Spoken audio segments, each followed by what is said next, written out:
Good evening. I hope we are all doing well. I would like to say thank you. Now, I know majority of people on here are watching because of the trio of cats that I have in my back garden. But hopefully what I can do is introduce you to pendulum and card readings. Now you can get stuff out of it if you want. If you don't, that's fine. If you're here for the cats, keep going. I'm quite happy. But I do enjoy reading cards. So, also, for those who have watched any of the other videos apart from cats, earlier this year I've watched astrology videos for a good couple of years, but this year I've really taken an interest into it, and I'm now going to be doing a course for the rest of this year into next year. So hopefully what I will do is start bringing more astrology language and knowledge into the readings that I do. Right now though, I think the last video I did, I mentioned that we have a lunar eclipse coming up on the 7th. We then have on the 21st of September a solar eclipse. Now,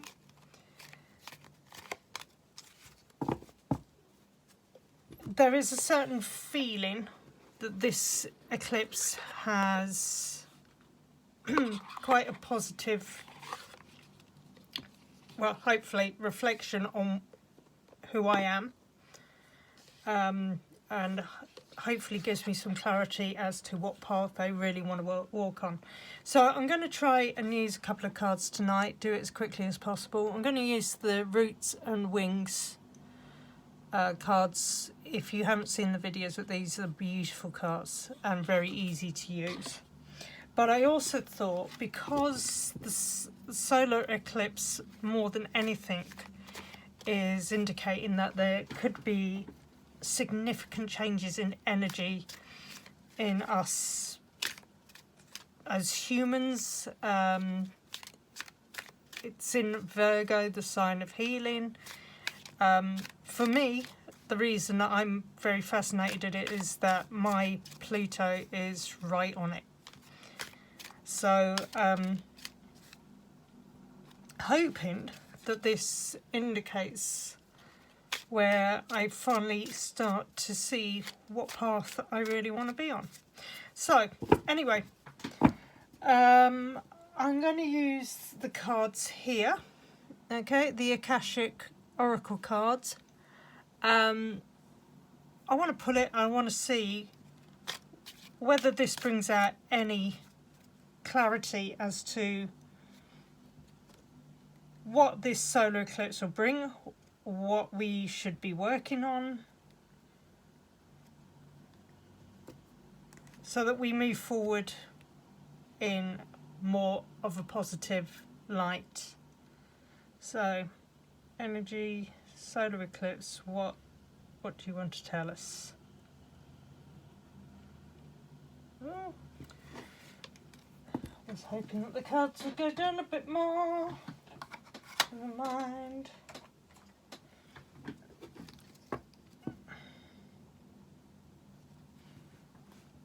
I will warn people, obviously I know a lot of you are here for the cats.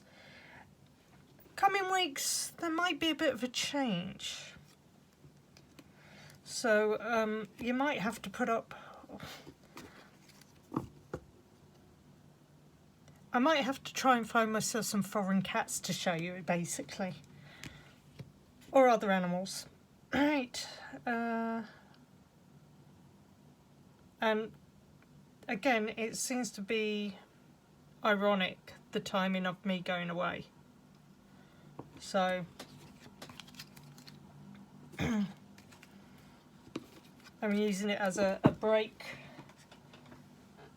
to remove myself from aggro. And also, I'm kind of hoping that it just proves my worth to a couple of people who do not value my efforts. But at the same time, this could be the start of a whole different change of direction.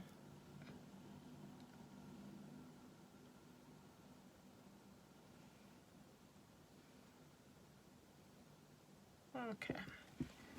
Getting these down pretty quick tonight. I'm going to try and do this as quickly as possible. I'm not sure what the weather is like for the rest of you, but we are having some tremendous downpours here at the moment. Not long, but heavy. It's like almost, I would say, it's one of those ones where it feels like a clearing. Oh, okay, we got one. Right, I'll put you up there then. Let's see if we can knock these down. What do we need to know?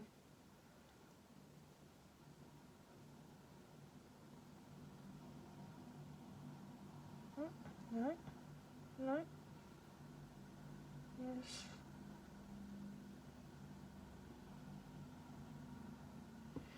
Okay.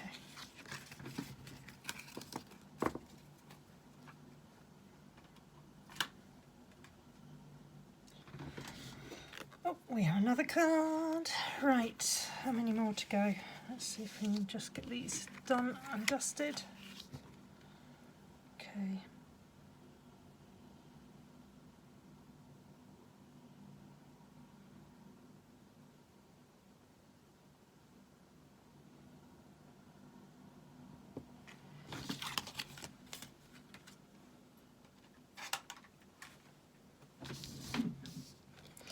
So I'll give you a rundown on the cats anyway. For those that come for the cats, obviously it started off with one.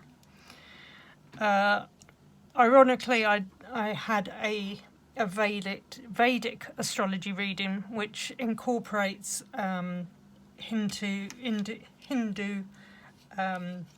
gods and goddesses, one of whom is Kali.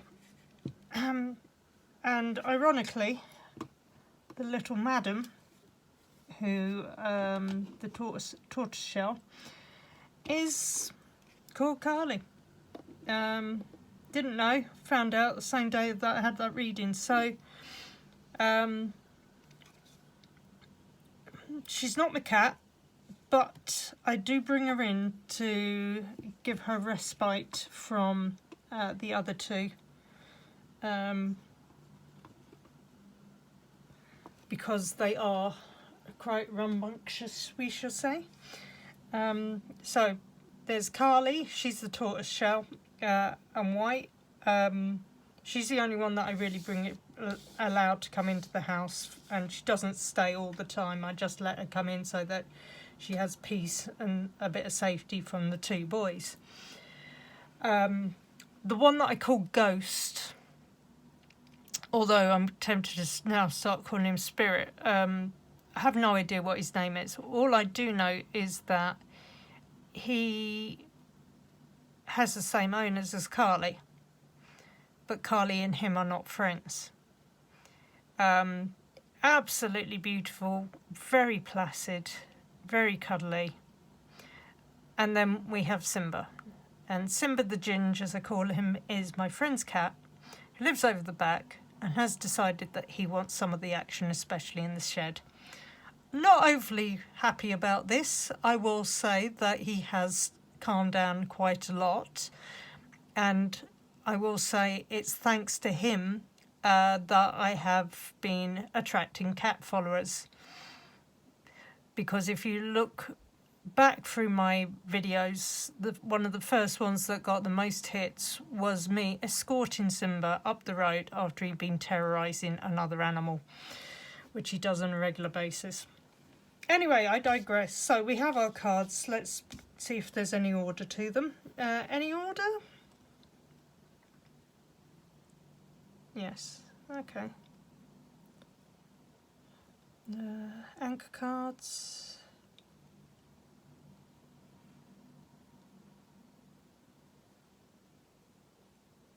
Okay. So 3 anchors. Anchor card. Anchor card. Anchor card. Oh, do not do this to me tonight. Okay, anchor card. Anchor card.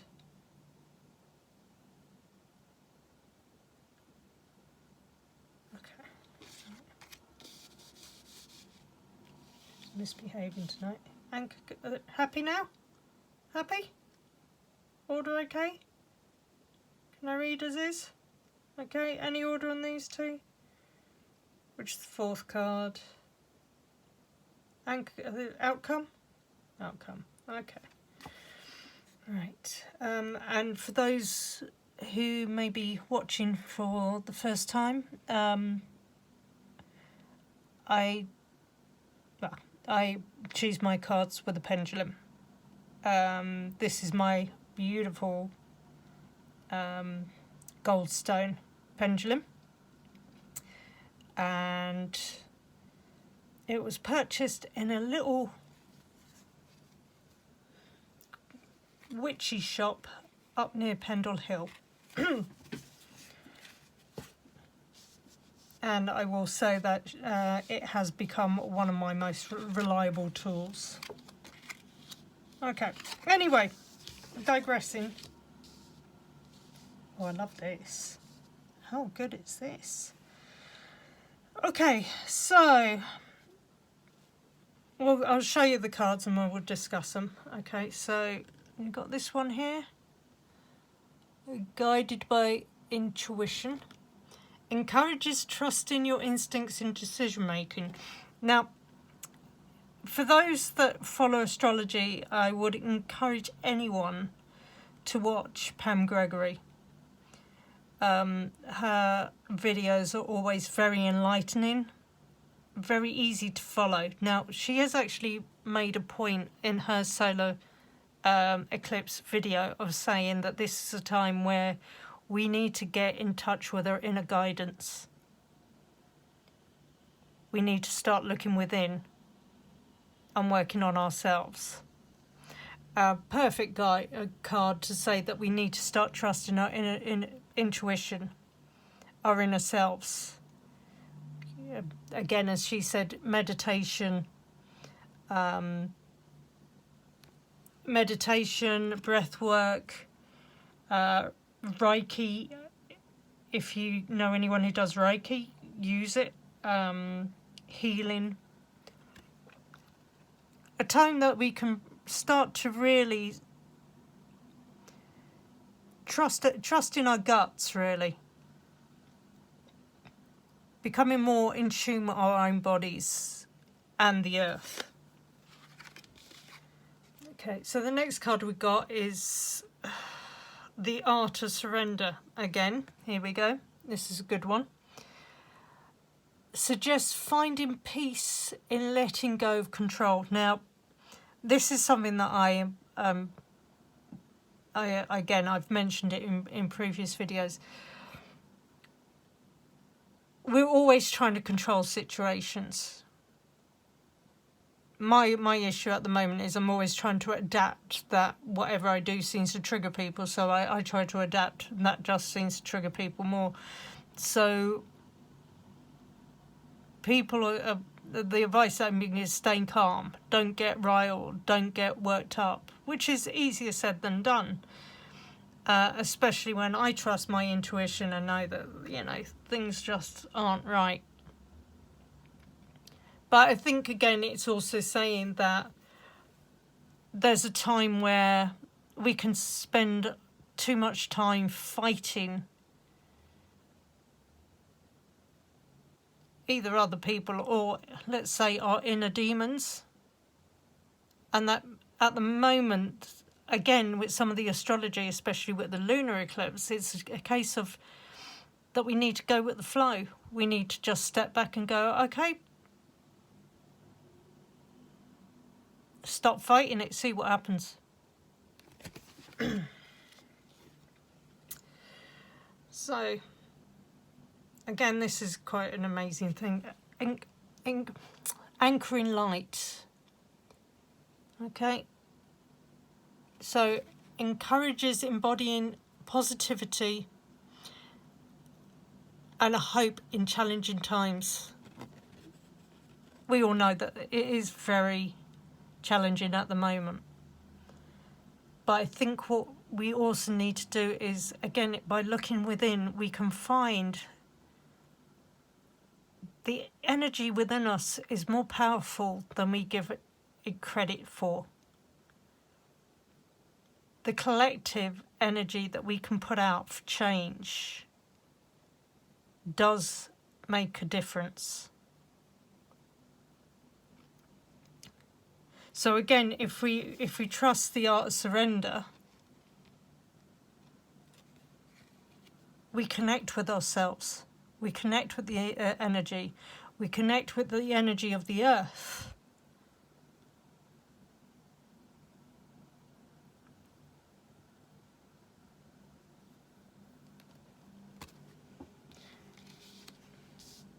So those are kind of the main, what we should be working on. I think these are kind of like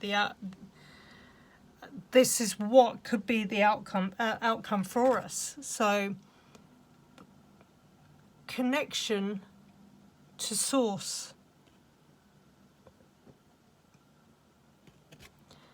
Represents the bond with the universal consciousness. This is, as I said, it's where when we realize the energy, the light within us, that we relax and we go with the flow. Is this a time, because of the powerful planetary alignments that are coming up,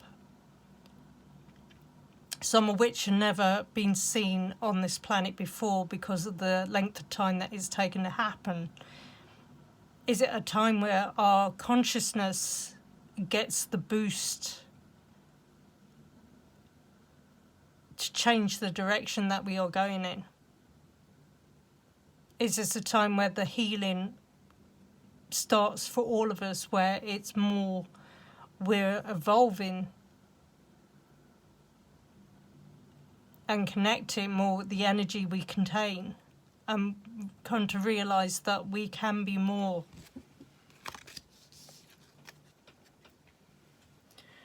And then the final card, Mysteries of Existence. Encourages exploration of life's profound questions.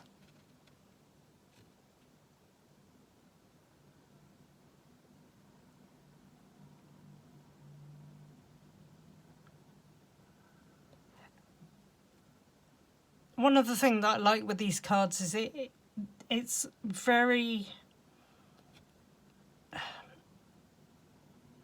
Asian-based imagery of Hindu gods and goddesses, kind of that vibe.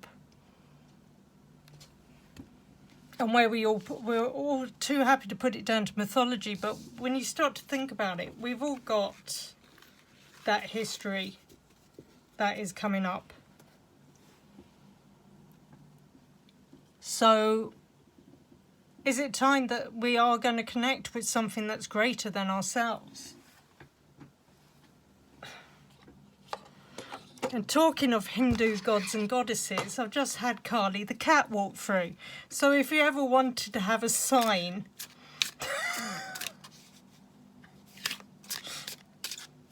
and for those that don't know Hindu gods and goddesses, Kali is the goddess of, she's a goddess of destruction, but like many of the goddesses that are destroyers, the thing with the destroying is that actually brings a great deal of change and the opportunity to start again. So what I'm going to do is I'm going to keep these short. I know it's very difficult to carry on at times. So I'm going to do this as a part 1. I'll put this up, and then I'm going to use the Roots and Wings cards to do a little bit more of see if they come out with any more information for us on how we move forward.